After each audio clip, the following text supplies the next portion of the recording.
Amin. Shalom, sidang Jemaat yang dikasihi Tuhan. Kita buka kebenaran firman Tuhan hari ini diambil dalam Lukas 12. Lukas 12 ayat yang ke-13 saya bacakan. Seseorang dari orang banyak itu berkata kepada Yesus, "Guru, katakanlah kepada saudaraku supaya ia berbagi warisan dengan aku." Tetapi Yesus berkata kepadanya, "Saudara, siapakah yang telah mengangkat aku menjadi hakim atau pengantara atas kamu?" Katanya lagi kepada mereka, "Berjaga-jagalah dan waspadalah terhadap segala ketamakan. Sebab walaupun seorang berlimpah-limpah hartanya, hidupnya tidak tergantung pada kekayaannya itu." Kemudian ia mengatakan kepada mereka suatu perumpamaan. Katanya, ada seorang kaya yang tanahnya berlimpah-limpah hasilnya. Ia bertanya di dalam hatinya, "Apa yang harus kuperbuat? Sebab aku tidak mempunyai tempat di mana aku dapat menyimpan hasil tanahku." Lalu katanya, "Inilah yang akan kuperbuat. Aku akan merombak lumbung-lumbung dan aku akan mendirikan yang lebih besar. Dan akan menyimpan di dalamnya segala gandum dan barang-barangku. Sesudah itu aku berkata kepada jiwaku, 'Jiwaku, yang ada padamu banyak barang, tertumbun untuk bertahun-tahun lamanya. Beristirahatlah, makanlah, minumlah, dan bersenang-senanglah.' Tetapi firman Allah kepadanya, 'Hai engkau orang bodoh, pada malam hari ini juga jiwamu akan diambil daripadamu. Apa yang telah kau sediakan? Untuk siapakah itu nanti?' Demikian jadinya dengan orang yang mengumpulkan harta bagi dirinya sendiri, jikalau ia tidak kaya di hadapan Allah." Beberapa belas tahun yang lalu ada permohonan doa agar saudaranya digerakkan untuk memberikan bagian warisan yang harusnya menjadi hak daripada kakaknya. Setiap kami siaran Healing from Heaven, banyak permohonan doa agar keluarganya adil, agar adiknya adil, agar orang tuanya adil. Tetapi sidang jemaat yang dikasihi Tuhan, ketika ada seseorang bertanya kepada Tuhan Yesus dan memohon kepada Tuhan Yesus, "Tuhan, aku minta bagian yang adil dari saudaraku. Tolong doakan Tuhan. Tolong berperkara dengan saudaraku Tuhan." Tetapi apa jawab Tuhan Yesus? Tuhan Yesus berkata bahwa siapa aku sehingga bisa menjadi pengantara atas kamu. Maksudnya apa? Yesus adalah Tuhan. Tetapi Tuhan lebih tahu buat kita hal-hal yang terbaik. Seringkali kita merasa bahwa kebutuhan kita yang paling utama adalah harta. Di status saya hari-hari ini banyak kematian. Orang usia 40, usia 50, masih sebulan yang lalu bertemu, meninggal dunia. Masih kurang lebih 3 minggu yang lalu bertemu, meninggal dunia. Padahal mereka punya planning yang luar biasa untuk mengembangkan usahanya. Nanti aku pingin usahaku ada di pulau mana, ada di pulau mana, ada di pulau mana. Tuhan Yesus mau mengingatkan kepada kita semua bahwa dunia yang kita huni ini sementara. Oleh karena itu janganlah berpikir seakan-akan kita akan tinggal di bumi ini selama-lamanya. Oleh karena itu ingatlah apa yang menjadi kerinduan Tuhan. Ada orang yang mengumpulkan nama baik. Percayalah sidang jemaat yang dikasihi Tuhan. Sebaik-baiknya engkau, selalu ada orang yang merasa engkau tidak baik. Amin. Amin. Kamu berusaha untuk berbuat yang terbaik sesuai dengan prinsip kebenaran firman Tuhan. Ada orang yang tetap merasa engkau tidak baik. Bukan berarti engkau tidak baik. Yang penting engkau sudah melakukan kebenaran. Engkau tidak berbuat dosa. Orang menganggap engkau jelek. Peduli amat. Kita dilahirkan di dunia yang serba menuntut kesempurnaan versi dunia. Orang akan menganggap kita baik kalau kita bisa memberikan benefit buat mereka. Tetapi kebaikan di mata Tuhan kalau kita melakukan kebenaran di hadapannya. Dan seringkali kita tidak sadar, kita lebih mencari kebenaran-kebenaran versi dunia. Kita merasa tersinggung jika ada orang membicarakan kita. Kamu kok dibicarakan sangat tidak baik. Ada satu orang yang berkata, Bapak dibicarakan sangat tidak baik. Oh ya? Karena dosa atau karena kebenaran? Ya nggak ada dosa sih. Tapi nggak suka aja sama Bapak. Oh ya sudah. Kalau 15 tahun yang lalu, 20 tahun yang lalu saya akan kepikiran setengah mati. Saya akan memegang ayat nama baik itu perlu dijaga. Tetapi jikalau kita baik karena melakukan kebenaran, kita dianggap tidak baik karena melakukan kebenaran, ya sudah toh. Tidak usah meminta orang, memaksa orang menyukai kita. Yesus pun tidak disukai oleh banyak orang. Banyak orang murid-murid dari Tuhan Yesus sendiri yang mengundurkan diri. Lain cerita jikalau kita berbuat dosa, kita wajib bertobat, kita harus bertobat. Wajib berubah. Kalau orang tersandung dengan kita karena kita berbuat dosa, karena kita jahat, melakukan hal-hal yang tidak pantas, hutang tidak dibayar, kita harus bertobat. Karena kita melanggar kebenaran firman Tuhan.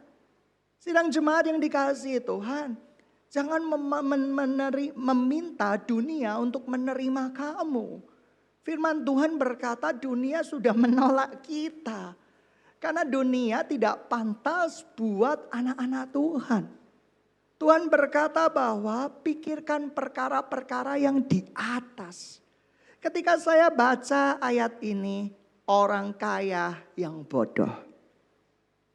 Ini orang kaya. Orang kaya itu seharusnya tidak bodoh. Orang kaya itu pandai pasti. Bagaimana dia bisa mengembangkan usahanya, melipat gandakan usahanya. Dia pasti orang pandai. Kenapa dikatakan orang kaya yang bodoh menurut firman Tuhan?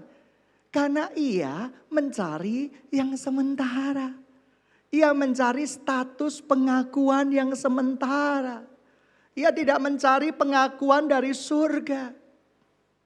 Ia mencari pengakuan dari sekeliling bahwa aku ini orang yang diberkati Tuhan. Aku ini orang yang kaya, orang melihat aku. Lalu pikiran orang kaya yang bodoh, dia akan mengembangkan usaha dari pulau ke pulau. Mungkin ke benua satu, ke benua yang lain. Dia berharap nanti di masa tuanya dia akan kenyang, makan minum dan menikmatinya. Tetapi Tuhan berkata, kalau hari ini jiwamu diambil, kamu bisa apa? Kamu gak bisa apa-apa. Untuk apa hartamu dijadikan rebutan, dijadikan persengketaan dengan ahli warismu? Buat apa? Oleh karena itu Tuhan senantiasa menekankan, carilah kerajaan Allah dan seluruh kebenarannya. Maka semuanya itu akan dilimpahkannya kepada kita. Ikut Tuhan Yesus tidak harus sengsara. Sengsara mengikut Tuhan Yesus adalah sebuah kemenangan bagi orang percaya. Tetapi tidak semua mendapat anugerah dari Tuhan Yesus untuk menderita sengsara dengan dia. Tuhan ada yang memberikan berkat-berkat yang tidak ternilai di dalam hidupnya. Itulah kedaulatan Tuhan. Kita nggak bisa pikir kenapa Tuhan bisa memberikan hal-hal seperti itu. Padahal kita juga hidup benar di hadapan Tuhan. Itu adalah prerogatif Tuhan yang nggak bisa kita sentuh. Sidang jemaat yang dikasihi Tuhan. Belajarlah satu hal. Carilah perkara-perkara yang di atas. Apakah perkara-perkara yang di atas itu? Kerajaan surga dan seluruh kebenarannya, itu yang pertama. Apakah kerajaan surga dan seluruh kebenarannya itu? Mengenal hatinya Tuhan. Mengenal kasihnya Tuhan. Satu kali saya berhadapan dengan orang yang sangat tidak bisa dipercaya. menjengkelkan sekali. Sudah arahnya menipu. Hati sangat kecewa, hati sangat marah. Bertahun-tahun dijanjikan sesuatu tidak tepat waktu. Daging ini mulai berteriak, saya akan lakukan perkara buat dia. Saya akan mencari keadilan. Saya hidup di dalam kebenaran. Saya akan mencari keadilan. Tetapi ketika saya bawa di dalam doa, ada ayat yang muncul di pikiran saya. Hendaklah kamu berdamai dengan semua orang.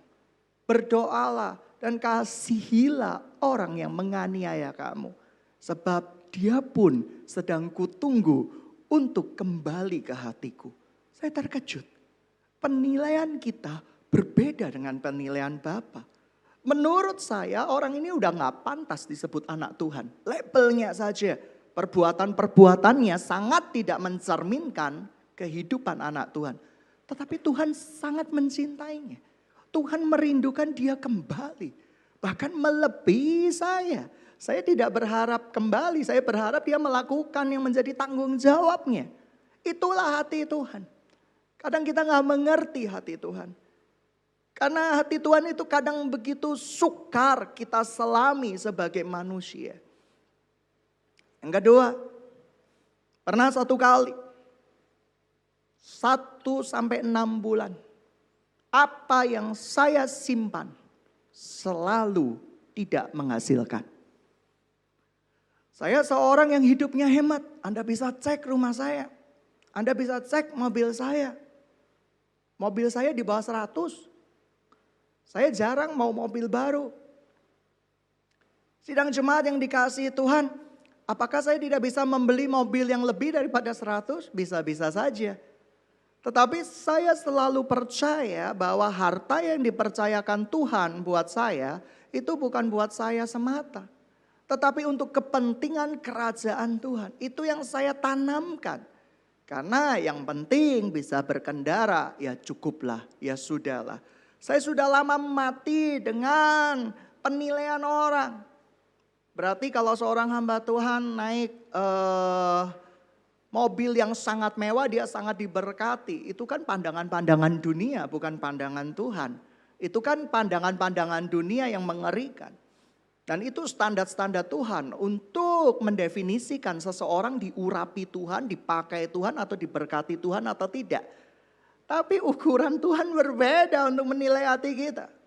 Satu kali di bulan pertama sampai bulan ke-6 ada saja yang membuat kantong saya berlubang. Anak sakit waktu itu sebelum COVID. Hampir tiap bulan ke dokter THT. Lalu apa yang terjadi? Mobil rusak. Ya kan, mobil rusak. Kalau mobilnya Karlin rusak wajar. Dijadikan apa? Dijadikan kursus mobil. Sudah 5 kali kami ganti kampas kopling. Gak tahu ya penderitaan dibalik semuanya itu. Karena apa? Karena orang belajar mobil itu kan pakai kopling separuh. Banyak orang yang tidak berpikir panjang. Sekarang saya bilang, Karlin, uangnya digunakan untuk kerajaan surga saja. Jangan ngajar-ngajarin orang mobil lagi. Karena di setiap sukacita mereka ada penderitaan saya. Yaitu menggantikan kampas kopling seperti itu. Dan bukan hanya menggantikan kampas kopling, hampir turun mesin. Karena mesinnya gereng. Dan mereka nggak perlu tahu behind the skin-nya. Sekarang sudah tahu ya. Mereka tidak perlu tahu behind the skin-nya bahwa oh gitu aja kok nggak mau sih ngajari. Gitu aja kok nggak mau sih. Satu kali dia cerita, kenapa kok mesinku jelek ya? Saya pergi ke bengkel. Bengkelnya bingung. Ini udah diganti dengan bahan-bahan yang ori. Kenapa 3 bulan kok ganti kampas kopling ya? Siapa yang nyetir? Saya berpikir, loh yang nyetir cukup berpengalaman Pak. Cukup berpengalaman, dia medan berat aja bisa, dikirim ke luar pulau aja bisa kok. Oh tapi ini kok rusak lagi ya? Saya belikan yang terbaik. Karena itu untuk kepentingan pelayanan. 3 bulan kemudian protol lagi. Rusak lagi. Saya heran, ada apa ini gerangan? Lalu saya tahu ternyata Karlin ini punya hati yang luar biasa. Dia ngajarin orang-orang menjadi driver sejati. Dan di balik sukacitanya ada penderitaan mobil yang mereka tumpangi. Dan itu terjadi. Tapi saya dengan senang hati membayar, saya dengan senang hati memberkati. Karena apa? Karena itu untuk pekerjaan Bapak. Orang tidak perlu tahu behind the skin-nya. Kita tidak perlu tahu dengan orang yang berkata, aduh mobilnya gitu aja dipinjem kok nggak mau. Ada behind the skin di balik semuanya itu. Kita tidak perlu tahu ada orang yang kita ini sedang bergumul sesuatu lalu tiba-tiba saudara kita datang dan minta bantuan uang, kita kasih sesuai kemampuan kita, mereka marah-marah. Mereka berkata, kamu itu loh kaya, kok gak mau bantu banyak-banyak, uang ya gak dibawa mati. Kita gak perlu peduli penilaian orang. Tuhan tahu hati kita. Mereka tidak tahu pergumulan kita sedang banyak cicilan, 5 cicilan, 6 cicilan. Sehingga akhirnya mata kita mencicil, mereka gak perlu tahu. Tetapi Tuhan tahu hati kita. Saya lanjutkan, dalam bulan pertama sampai bulan ke-6 ada saja. Mobil saya rusak, ban saya, Anda tahu, hampir setiap minggu ada paku di dalamnya. Saya tidak tahu. Tapi Tuhan kasih tahu saya, kamu sedang dikerjain orang. Siapa? Tuhan kasih gambaran. Oh ya sudahlah, saya akan berhati-hati. Oleh karena itu setiap kali saya parkir mobil, saya agak sedikit paranoid. Saya lihat paku-pakunya, ada tidak, dan yang lain-lain. Nah Bapak Ibu yang dikasih Tuhan, sidang jemaat yang dikasih Tuhan, selama 6 bulan itu keuangan saya bocor semua. Saya bingung. Keuangan bocor artinya saya tidak punya kemampuan finansial lagi untuk memberkati orang tua saya. Akhirnya saya olor untuk membantu orang tua saya. Sehari, 2 hari, 3 hari lah, 4 hari. Tambah bocor lagi. Saya bingung. Bukan zaman pemilu yang bocor-bocor itu bukan. Tetapi pada waktu itu betul-betul finansial saya ya masih ada. Tetapi nggak normal ini. Saya doa sama Tuhan, Tuhan apa yang terjadi?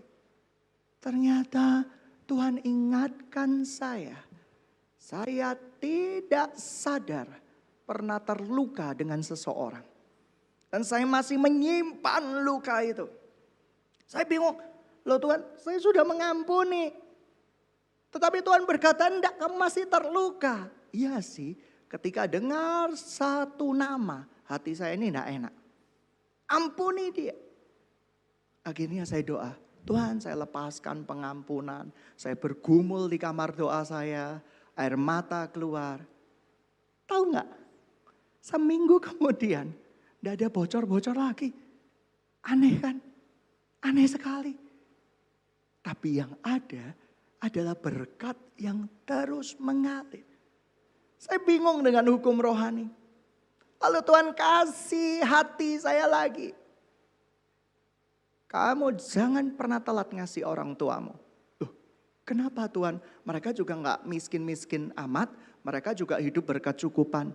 Tuhan berkata, hormati orang tuamu. Dia yang sudah membesarkan kamu. Saya kasih. Dan saya biasanya seperti ini. Saya punya kerinduan ganti velg. Tetapi oh enggak, ini orang tua saya lebih penting. Saya pentingkan orang tua saya. Dan apa yang terjadi? Berkat-berkat itu semakin mengalir. Saya tidak menggunakan berkat itu untuk kepentingan saya. Tetapi ini adalah sebuah hukum rohani yang luar biasa. Kita menghemat setengah mati bocor. Tetapi kita memberkati banyak orang diberi hidup yang berkelimpahan. Asal memberkatinya sesuai kehendak Tuhan. Bukan pulang dari tempat ini sudah pas-pasan karena dengar firman ini memberkati, menabur gereja untuk dengan tujuan 100 kali lipat ganda. Selamat datang di dalam debt collector. Anda akan terlibat utang piutang. Ini maksudnya adalah hatinya Tuhan buat kita semua. Tuhan bukan ikan yang bisa dipancing dengan uang 10 juta kita dapat 100 miliar. No. Tetapi kita harus mengerti hukum-hukum firman Tuhan. Jikalau kau teringat dengan saudaramu, bereskan di hadapan Tuhan. Berkatmu itu gak akan ada kok. Kamu hidup dengan dendam, hidup dengan kepahitan, hidup dengan dengki. Yang belum tentu orang itu yang salah sama kamu. Kamu gak akan pernah diberkati Tuhan. Hidupmu akan selalu mengalami penderitaan demi penderitaan. Bukan karena Tuhan gak sayang sama kamu loh ya. Tetapi kamu gak melakukan yang menjadi perintah Tuhan. Hidupmu penuh dengan kesinisan, kepahitan. Forget it, lupakan itu. Kamu gak akan bisa diberkati Tuhan. Tetapi kalau kita mau hidup di dalam perkenanan Tuhan, ikuti kebenaran firman Tuhan. Apakah seorang hamba Tuhan tidak bisa marah? Saya ini terkenal sabar, 90% sabar. Orang pasti tahu kalau saya ngadepi orang ramah. Tapi kalau marah, iblis akan ketakutan sekali. Bukan hanya iblis, orang-orang di sekitar. Orang pendiam, orang sabar, kalau marah sekali saja, guntur menggelegar. Saya pernah marah kalau orang ini sangat keterlaluan. Saya teriak, saya hardik dia dengan otoritas dari Tuhan Yesus. Orang kaget, oh Bapak Pendeta biasanya lemah lembut. Gak apa-apa, ya lebih keras dari ini. Tapi kamu sudah keterlaluan. Kamu betul-betul keterlaluan. Tapi apa yang terjadi? Ketika saya di kamar doa saya, Tuhan melembutkan hati saya kembali. Ampuni dia, berkati dia. Karena apa? Setiap kita memberkati orang yang menganiaya kita, berkat kita jauh lebih banyak daripada orang yang menganiaya kita. Amin, amin. Pulang dari tempat ini, list daftar orang yang menganiaya kamu.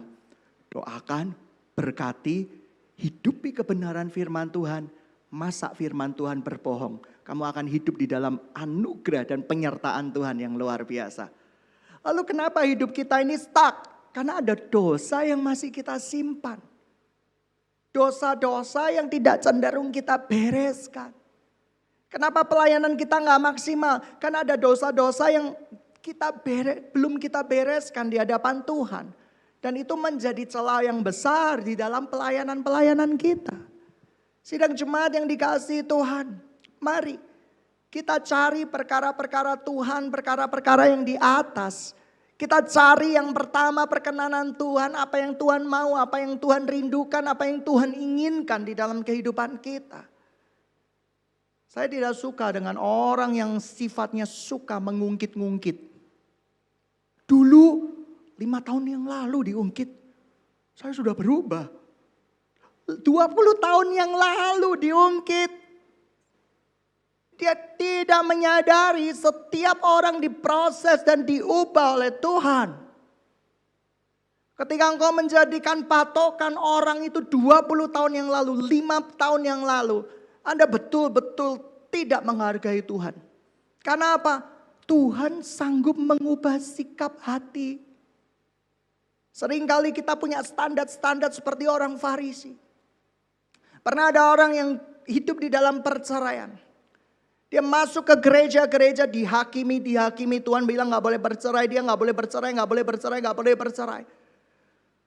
Dia hidup di dalam penghakiman. Siapakah kita yang menjadi hakim atas orang itu? Dia bercerita dengan berlinang air mata. Dia hidup di dalam kebodohan. Dia menikah dengan orang yang salah. Istrinya itu tidak mengasihi orang tuanya. Malah memisahkan dengan orang tuanya. Lalu dia bercerita banyak. Dan dia sudah menikah lagi. Dan dia hidup di dalam rasa bersalah yang luar biasa. Saya cuma bilang, Bapak, Tuhan mencintai Bapak. Saya tidak bisa menjadi hakim atas Bapak. Secara kertas Bapak dosa besar. Sebab apa yang telah dipersatukan Tuhan tidak boleh diceraikan oleh manusia. Tetapi Bapak, hukum kasih karunia tidaklah demikian. Hukum kasih karunia melampaui akal segala pikiran. Sekarang minta ampun di hadapan Tuhan. Saya tidak bisa memberkati keluarga Bapak. Saya nggak bisa memberkati keluarga Bapak. Itu hukum firman Tuhan. Tetapi apakah Bapak nggak bisa dipakai oleh Tuhan? Bisa. Beberapa hari yang lalu saya dengar dia melayani Tuhan. kita memberikan batasan-batasan untuk orang yang bisa dipakai Tuhan. Orang Sundal aja bisa dipakai Tuhan. Oh. Keturunan orang Sundal loh bisa dipakai oleh Tuhan. Siapa kita yang menjadi hakim atas mereka? Secara tidak sadar kita menjadi hakim-hakim atas orang-orang yang hidupnya akan dipakai oleh Tuhan. Dan itu akan berbuah fatal sekali. Kita akan mendapat malu, kita akan mendapat celah, kita akan mendapat kutuk dalam tanda kutip. Ketika kita ikut menjadi bagian menghakimi mereka. Bapak Ibu sidang jemaat yang dikasihi Tuhan. Secara kertas gak boleh cerai kan? Gak boleh cerai. Secara kertas orang yang bercerai gak bisa menikmati berkat yang pertama kan? Gak bisa kan? Gak bisa. Karena berkat pertama itu untuk pernikahan yang pertama. Dan yang terakhir kecuali istrinya meninggal. Tetapi apa yang terjadi? Tuhan bisa memulihkan sebuah keluarga. Lebih dari apa yang kita pikirkan mereka tidak mungkin bisa dipulihkan. Itulah Tuhan kita. Itulah Tuhan kita. Orang yang datang ke Tuhan Yesus ini menuntut versi keadilan bumi. Kakakku gak mau bagi warisan dengan aku. Tolong Tuhan selesaikan. Iya enggak doa-doa kayak kita kayak gitu. Tuhan, tanteku gak mau berbagi warisan Tuhan. Padahal aku sering Tuhan tiap tahun kasih sekantong apel buat dia. Kamu pedagang yang curang. Dengan sekantong apel menghendaki warisan segunung. Dahsyat kita ini kadang. Ketika ponaan kita, ketika saudara kita menjadi orang sukses. Orang berbondong-bondong datang dan berkata, kamu ingat gak masa kecilmu aku suka belikan kamu makanan ringan. Ingat gak masa kecilmu aku pernah beliin kamu mobil-mobilan. Sekarang pengennya apa? Belikan aku rumah dong. Ini kurang ajar orang-orang seperti ini. Benar-benar kayak apa ya? Memberi itu mengharapkan balasan. Dan balasannya itu bukan balasan yang setimpal tetapi perampokan. Mobilan yang harga 2.000 perak. Dia minta dibelikan rumah senilai 2M. Itu kurang ajar enggak? Sodok. Tetapi itu yang fakta yang terjadi di lapangan. Orang berbondong-bondong memamerkan kasih di masa lalu terhadap pencapaian-pencapaian orang yang bukan hasil pergumulan doa dia. Bukan hasil air mata dia. Kenapa saya menghormati orang tua saya? Saya ada di tempat ini karena hasil doa, pergumulan dan air mata mereka. Pernah satu kali uang saya habis. Ibu saya calling. Ada tak? Saya selalu gak pernah bilang gak ada. Saya selalu berkata, ada. Saya berikan apa yang bisa saya berikan. Kau pikir berkatnya gak akan kembali? Kembali. Kembalinya bisa 2 tahun kemudian, 3 tahun kemudian. Dan saya tidak pernah berpikir untuk dikembalikan. Sidang jemaat yang dikasihi Tuhan. Sudahkah engkau mengasihi orang tuamu dengan sungguh-sungguh? Mengasihi mereka artinya memberikan yang terbaik sesuai dengan kemampuanmu.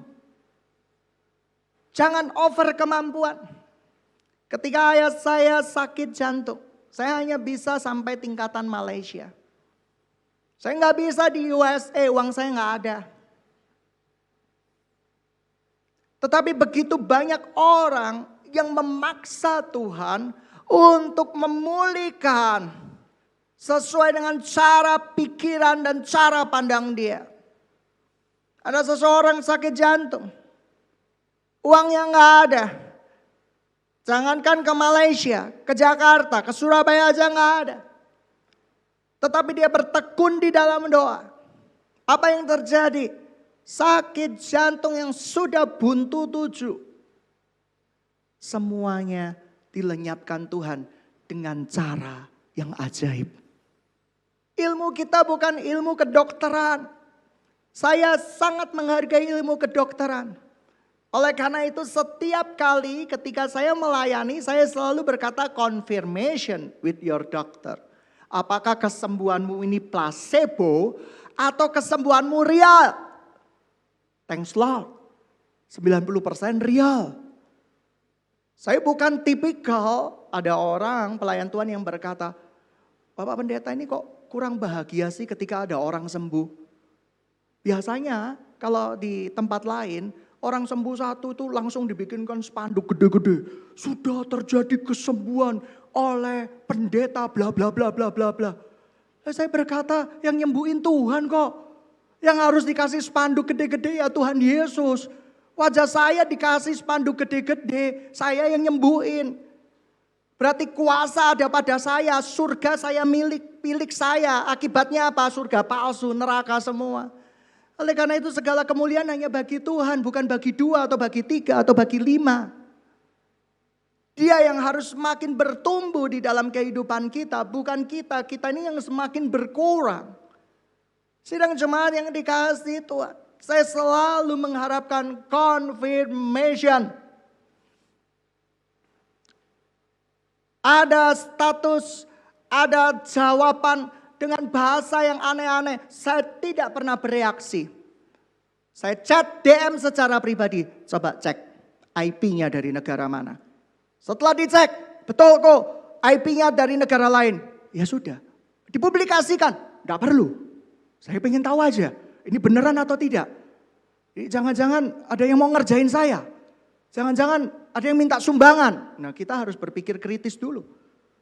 Ya kan, teologi berpikir kritis. Jangan segala sesuatunya haleluya, haleluya. Seperti itu. Tapi apa yang terjadi? Saya percaya segala kemuliaan hanya bagi Dia.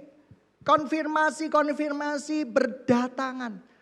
Ada orang yang terkena kanker sembuh. Ada yang terkena sakit ginjal sembuh. Ada orang yang terkena sakit jantung sembuh. Ada orang yang mau meninggal, hampir meninggal. Itu juga dibangkitkan sama Tuhan. Kenapa saya nggak berkata meninggal? Karena saya nggak dapat bukti medisnya. Kalau dia sudah di lemari es, saya akan berkata dia sudah meninggal. Amin? Amin. Saya nggak gampang klaim kesembuhan. Karena apa? Semudah itu kita klaim kesembuhan, berarti kesembuhan kita ini aspal, asli tapi palsu. Karena biarkan Tuhan saja yang memulihkan hidup kita, Tuhan saja yang layak disembah, Kristus saja yang menjadi pusat hidup kita, Kristus saja yang layak disembah. Bukankah ada tertulis di Alkitab bahwa bagi Dia, hanya untuk Dia, segala pujian, kemuliaan, hormat, dan ucapan syukur. Saya belajar hidup sederhana. Saksinya banyak. Di rumah saya jarang makanan-makanan mewah. Makanan mewah kalau saya ulang tahun dikirim oleh anak-anak rohani. Yang kadang juga kebangetan banyaknya. Sampai kami kebingungan menghabiskannya bagaimana. Saya itu bilang dalam hati, Tuhan saya ini program diet. Dikasih coklat, dikasih kue, dikasih apa. Mereka ini ingin gembalanya menggemuk bersama mereka. Nggak maulah Tuhan. Saya bagi-bagi aja lah Tuhan. Kadang dikasih donat, dikasihnya juga gak kira-kira gitu ya. 3 box, kamu pikir saya lembu gitu ya. Udah seharusnya bersyukur ya. Saya bersyukur atas kebaikan hati kalian. Tetapi dalam tanda kutip, kami tidak bisa menghabiskan semuanya itu. Kami berterima kasih untuk semuanya itu. Tiap hari makanannya sederhana, sawi, telur, ceplok, mie instan. Ya memang banyak rasa-rasa sih. Kadang kare, kadang soto, kadang mie goreng. Kami belajar hidup sederhana. Apakah nggak ada uang? Sorry, kami diberkati Tuhan.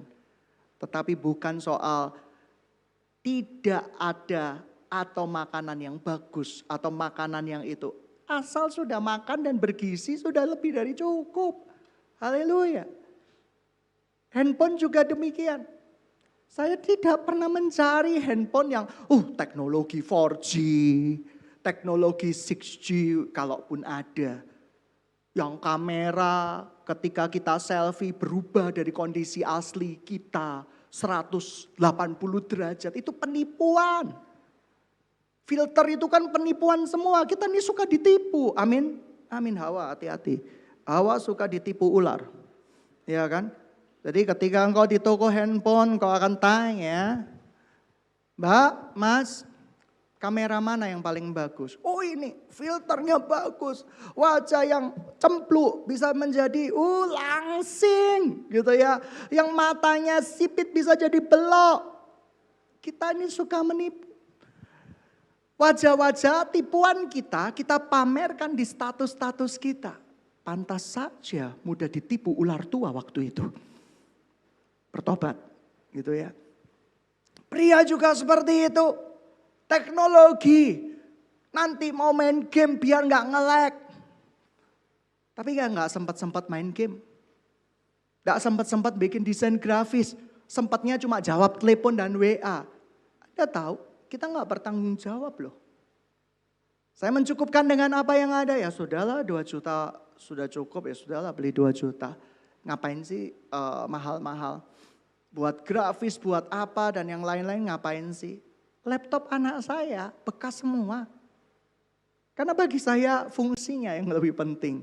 Uangnya bisa saya saving untuk kerajaan Tuhan dan untuk hari depan. Contoh, saya beli laptop, bisa beli laptop 20 juta grafis. Tetapi secondnya cuma 3 juta atau 4 juta. Saya memilih beli second karena sisanya bisa saya tabung untuk hal-hal yang berguna buat masa depan anak saya. Tapi ya banyak orang lain pemikiran. Beli sekalian bagus. Hello, teknologi beli sekalian bagus. 1 tahun kemudian handphonemu sudah ketinggalan zaman.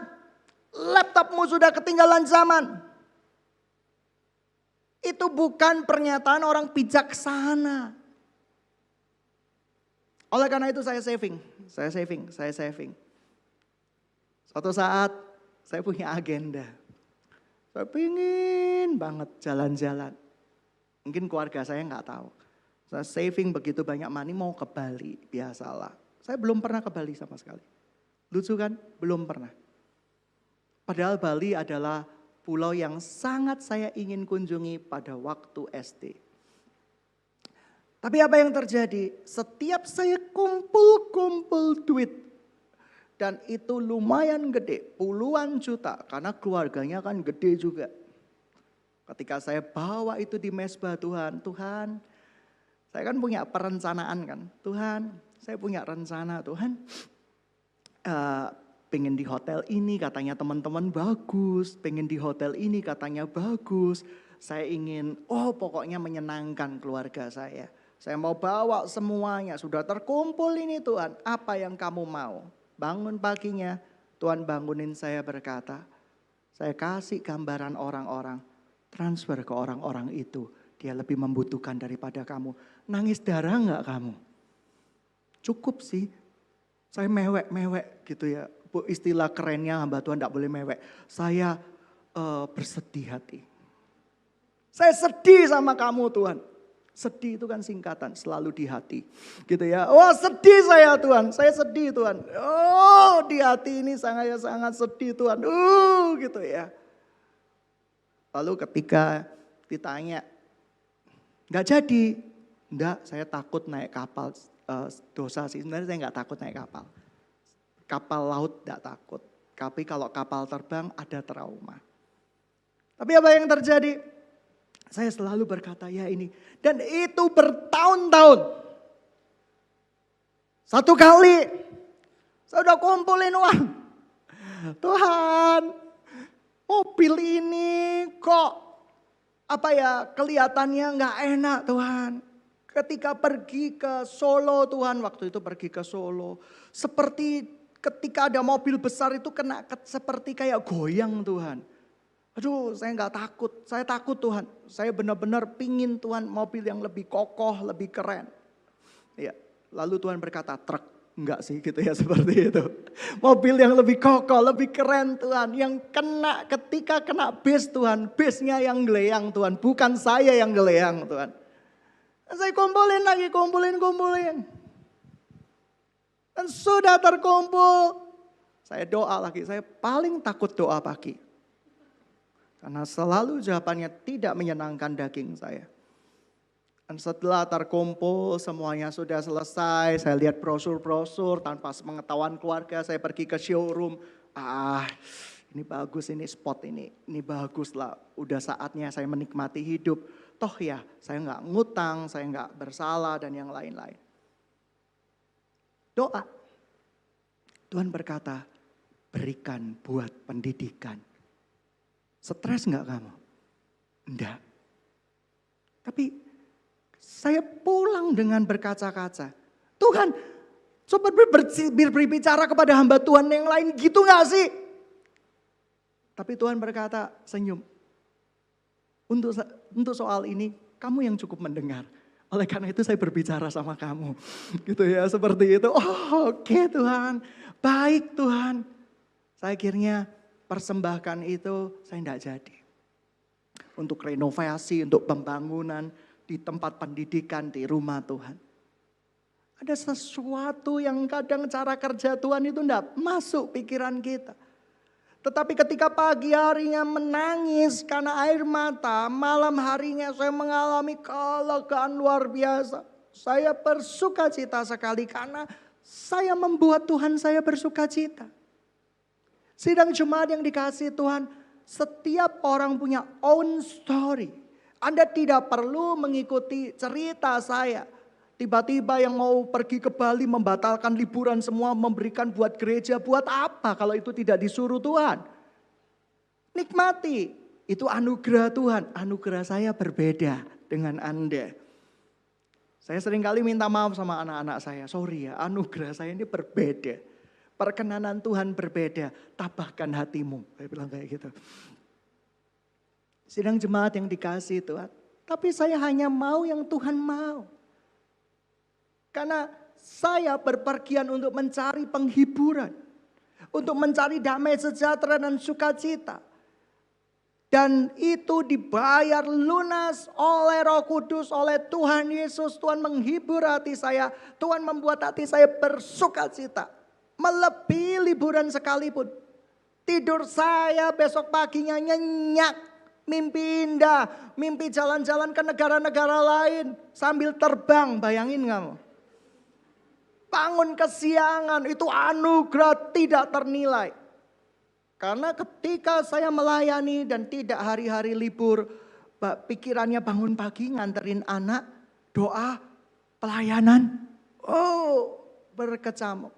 Tetapi bisa tidur nyenyak, pulas gitu ya. Kalau perlu sambil mendengkur, puas sekali. Itu anugerah Tuhan loh, anugerah Tuhan. Tuh kamu bisa buang angin dari belakang dan baunya tidak sedap, itu anugerah Tuhan. Kalau sampai baunya wangi, itu pencernaanmu gak normal. Jadi kalau ada suami istri, suaminya ngentut gitu ya seperti itu, keluar gas. Lalu istrinya marah-marah, kok baunya gak enak sih? Harusnya istrinya dikasih tahu, mama harus bersyukur, ini pencernaanku lancar. Ya kan? Kalau baunya kopi, baunya teh, Anda harus waspada. Karena itu pencernaan tidak sehat. Sidang jemaat yang dikasihi Tuhan, perkara-perkara di atas. Sudahkah engkau berdamai dengan orang-orang di sekitarmu? Sudahkah engkau mengampuni mereka? Sungguh-sungguh tulus mengampuni. Karena saya tahu di dalam perjalanan pelayanan saya puluhan tahun, tidak mesti saya yang benar. Saya bisa membuat keputusan-keputusan yang kontroversial dan menyakiti hati banyak orang. Saya pun belajar dari keputusan-keputusan sana. Karena saya adalah manusia yang dalam perjalanan didewasakan. Tetapi ada hal-hal yang memang saya tidak salah. Lalu ngapain saya ubah? Karena itu sudah benar di mata Tuhan. Sidang jemaat yang dikasihi Tuhan, mari kita mencari perkara-perkara yang di atas. Saya rindu rumah kita di surga nanti besar sekali. Saya rindu kita ada pertemuan di surga. Kita bisa barbeque bareng. Kita bisa bersukacita bareng. Karena di surga adalah kehidupan seperti di bumi. Tapi versi sempurna. Jadilah kehendakmu seperti di bumi. Seperti di dalam surga. Bumi adalah representasi kecil kerajaan surga. Oleh karena itu Tuhan memberikan anugerahnya di dalam hidup kita. Buat keluarga kita mengalami surga-surga kecil. Hormati orang tuamu. Kasih orang tuamu, jangan dukakan anak-anakmu. Nah setiap kali ketemuan sama anak-anakmu perang dunia, perang mulut, perang dunia. Itu mendukakan. Anak-anak setiap kali ketemu orang tua belajar membuat mereka bersuka cita. Ya dengan cara diajak bicara. Kadang orang tua itu kan suka kenangan masa lalu. Saya ini pernah ada orang konseling sama saya. Pak Pendeta, ibu saya yang usia 85 tahun kok suka bicaranya dulu-dulu. Saya berkata, Anda stres. Karena hidupnya berapa lama lagi masa bicara yang depan-depan. Kurang ajar kamu. Di depannya itu surga. Ya pasti bicara hal-hal yang lalu dong. Yang dia masih di bumi, selama di bumi. Oh iya ya, kok gak mikir ya. Makanya mikir. Saya bilang kayak gitu. Dia berkata kok ibu saya suka bicara yang lalu-lalu. Ya jelas loh. Hidup kita ini berapa lama lagi sih dikasih kesempatan 100 tahun. 75, 80, 90 bicara yang lalu-lalu ya sudah. Gak apa-apa. Dinikmati. Ya kan didengar saja. Iya, aku udah sering dengar cerita itu, bosan aku. Loh, ya dinikmati. Karena memorinya di masa lalu, memorinya masa depan surga. Dia gak bisa menceritakan surga. Kok belum masuk. Oleh karena itu sidang jemaat yang dikasih Tuhan. Belajar menjadi surga kecil di keluargamu. Surga kecil di saudara-saudara seimanmu.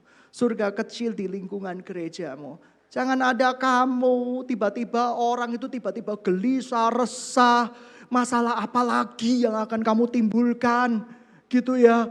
Sampai kamu itu terkesan menjadi makhluk angker gitu ya. Kedatanganmu, hadiratmu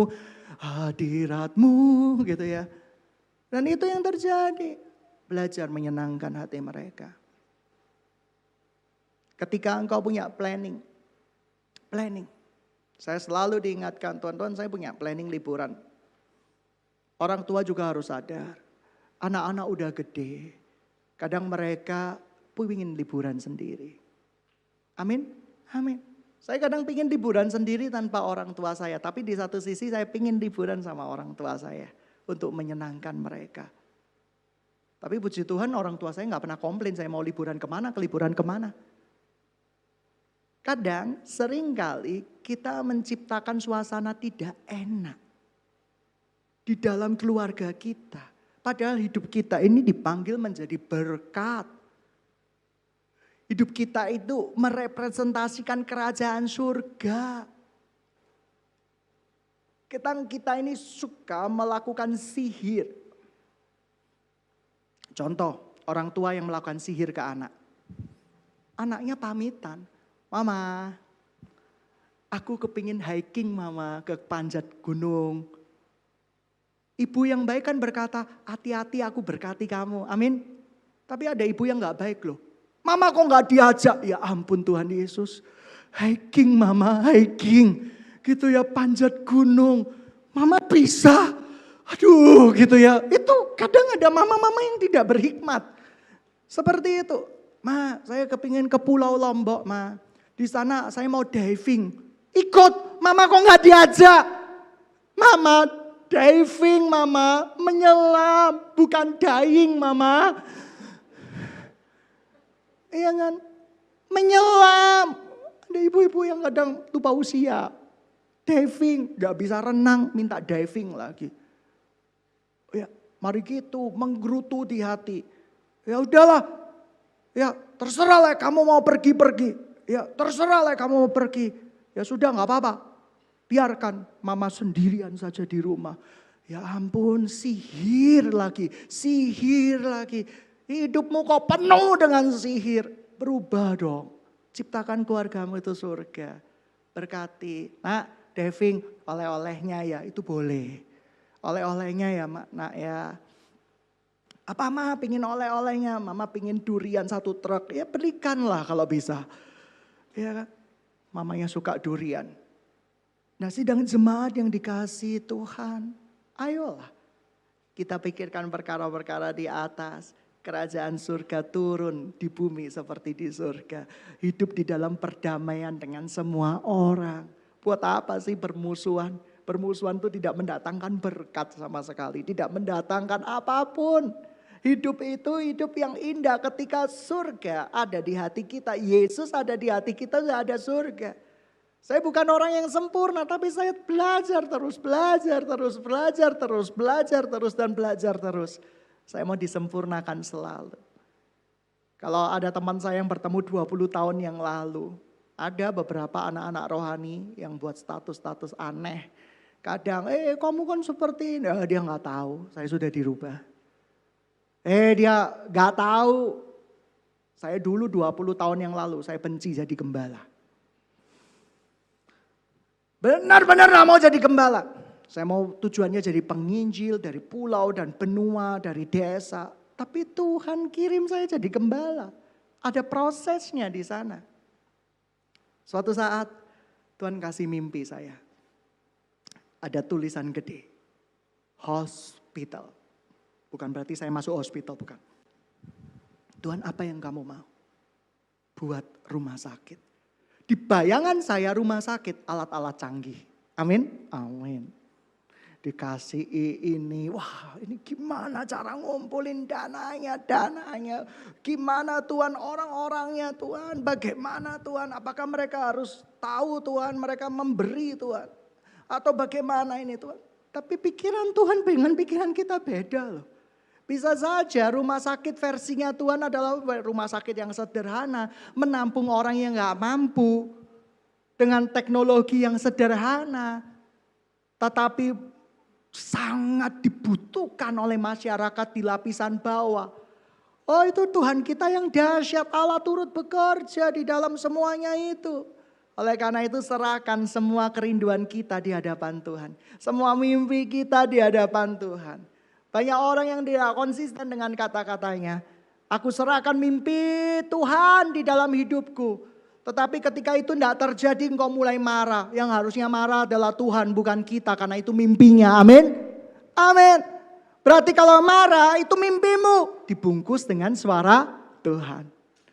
Kehendakmu jadilah. Kita mau bangun gereja. Kita gak pernah punya gedung tetap. Tapi kita rindu bangun gereja. Biarkan itu jadi mimpi Tuhan. Not my dream. Saya gak perlu marah. Saya follow. Suatu saat ketika saya bangun, saya terkejut sekali. Biayanya besar banget. Pernah gak saya keluar-keluar di depan jemaat? Saya butuh 50 M. Nggak pernah. Karena itu punyanya Tuhan. Pernah gak saya bilang sama jemaat, ayo tolong, bantu. Nggak pernah. Karena apa? Allahku. Allah yang mencukupi kebutuhanku menurut kekayaan, kemuliaan, hikmatnya. Baru pertama masuk sudah habis ratusan juta. Belum kelihatan, baru dasar. Karena harus kuat dasarnya kalau untuk 4 dan 5 lantai. Dan itu bukan uang saya, itu uangnya saya persembahkan semua. Tapi saya percaya. Di awal-awal saya memberikan waktu buat Tuhan. Tuhan 6 bulan sampai 1 tahun. Harus jadi. Harus jadi. Saya tidak mau ada di sebuah gereja yang suka bocoran Tuhan. Saya tidak mau. Saya mau betul-betul enak Tuhan. Yang betul-betul enak, yang betul-betul ini. Tapi ketika saya doa pagi. Hati-hati dengan doa pagi pokoknya. Ketika saya doa pagi bangun tidur. Tuhan.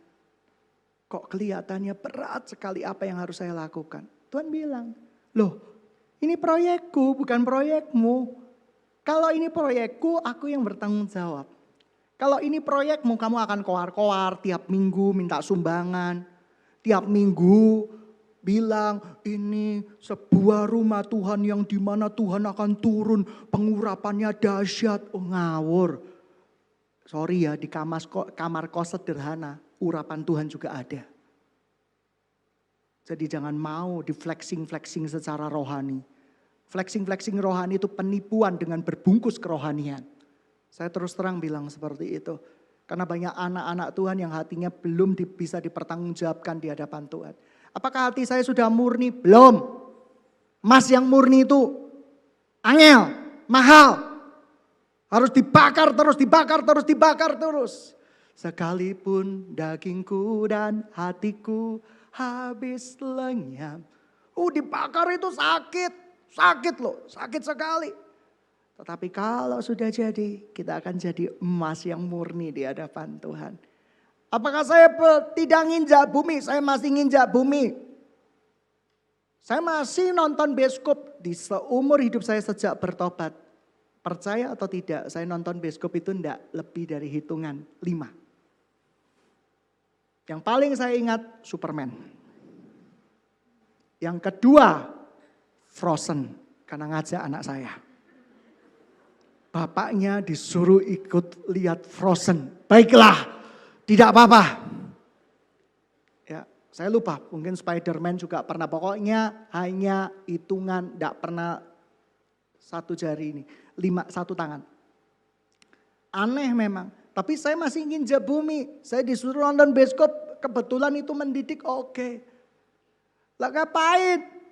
Saya nonton film horor, setan takut sama saya. Nanti kan gak serem lagi bioskopnya. Karena mereka kabur semua. Kita ini anak Tuhan. Amin. Anak-anak Tuhan jangan nonton film horor. Kenapa? Kasihan yang sudah bayar. Setannya ketakutan dengan kalian. Pergi, gak seru lagi, gak horor lagi. Amin. Amin. Ketika mereka mau nakutin penonton. Kalian teriak, dalam nama Yesus. Ya gak seru dong. Oleh karena itu ya sudahlah, nonton yang sesuai dengan takaran, yang sesuai dengan itu film keluarga. Saya sering kali merekomendasikan film-film keluarga. Ada satu film yang saya rekomendasikan, ada seorang wanita pelacur yang kemudian menikah dengan seorang hamba Tuhan. Saya rekomendasikan di grup inti. Udah kamu lihat ini aja, ini representasi Alkitab, ini bagus banget. Ayo nonton. Ya kan? Saya juga sudahlah, bagi saya gak terlalu penting itu. Tapi saya masih ingin coba bumi, disuruh makan ya suka lah. Disuruh jalan-jalan cuci mata, melihat alat-alat pertukangan ya suka. Itu hobi saya. Hobinya pria kan kayak gitu kan. Ketika di alat-alat pertukangan, imajinasinya nanti saya pasti akan pakai. Saya beli tang, saya beli palu. Saya beli catut, saya beli gerinda, saya beli bor, saya beli gergaji. Dan dengan imajinasi saya bisa perbaiki rumah saya. Tapi apa yang terjadi? Panggil tukang juga. Alat itu tergeletak, tidak. Itu hanya memuaskan keinginan saya. Ya saya minta maaf sama Tuhan, Tuhan minta maaf ya Tuhan ya. Kadang saya ini gak bisa Tuhan, saya ini waktu sudah tidak ada. Lah itu kelemahan kan, kelemahan. Jadi kalau Anda datang ke rumah saya dan mengumpulkan dari seluruh penjuru rumah saya, Anda bisa menemukan palu itu bisa seperti kisah para rasul. Di mana-mana ada, alat di mana-mana ada, komplit. Karena apa? Saya suka pertukangan, saya suka memperbaiki, tetapi waktunya yang gak ada. Oleh karena itu sidang jemaat yang dikasihi Tuhan. Pikirkan perkara-perkara yang di atas. Bukan perkara-perkara di bumi. Kita diberikan liburan, nikmati liburanmu. Tanya Tuhan, Tuhan engkau suruh aku kemana Tuhan? Oh kamu berjalan-jalan ke Ukraina. Pergi ke sana. Ya kan? Tuhan kamu minta aku kemana? Ke China. Pergi ke China. Tuhan aku minta kemana? Ke Shanghai. Ke Shanghai yang COVID-nya banyak. Boleh gak apa-apa? Tanya Tuhan dulu. Tuhan kamu kirim aku kemana? Ke Menara Pisa yang miring. Nanti kalau kamu di sana dia akan semakin miring. Oh haleluya. Ya. Tapi gak apa-apa. Pergi kemana Tuhan? Suka-suka. Nikmati liburan kalian tanpa merasa bersalah. Bersalahlah liburan kalau dengan uang dari hasil hutang piutang. Nikmati. Menikmati itu sederhana, pergi aja ke gunung. Ya kan? Asal bukan gunung yang mau meletus atau berapi, enggak. Nikmati gelar tikar, makan bersama. Suasananya berbeda loh. Saya itu kadang heran. Kenapa orang rela pergi ke gunung, mahal biayanya, gelar tikar, makannya juga mie instan. Tapi rasa mie instan di sana berbeda dengan rasa mie instan di rumah. Kenapa? Karena lingkungannya berbeda, value-nya berbeda. Jadi sidang jemaat yang dikasihi Tuhan yang terakhir. Kamu belajar untuk melayani Tuhan di lingkungan yang tepat. Sebab dengan lingkungan yang tepat, value-mu itu akan naik. Hargamu itu akan naik. Kalau kamu di lingkungan yang salah, kamu akan semakin turun. Karena bagi saya pribadi, bagi firman Tuhan, segala kemuliaan itu harus bagi Tuhan. Dan kamu akan dibuat Tuhan untuk berfungsi maksimal di lingkungan yang tepat. Saya minta pemain musik maju ke depan. Yang minggu depan mau liburan angkat tangan, tapi jangan lupa hari Minggu kembali ke gereja. Kita persekutuan orang percaya, amin.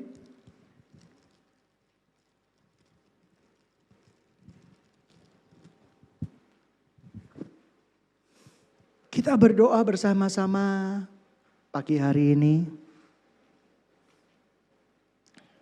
Kami percaya Tuhan, Engkau dahsyat, Engkau luar biasa. Kami percaya. Kami percaya Tuhan, kami percaya.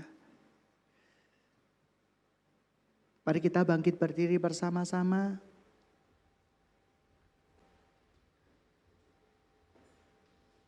Kami percaya Tuhan.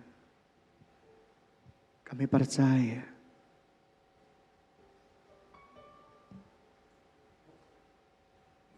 Kami percaya Tuhan. Kami percaya. Kami percaya. Kita ambil saat teduh sejenak.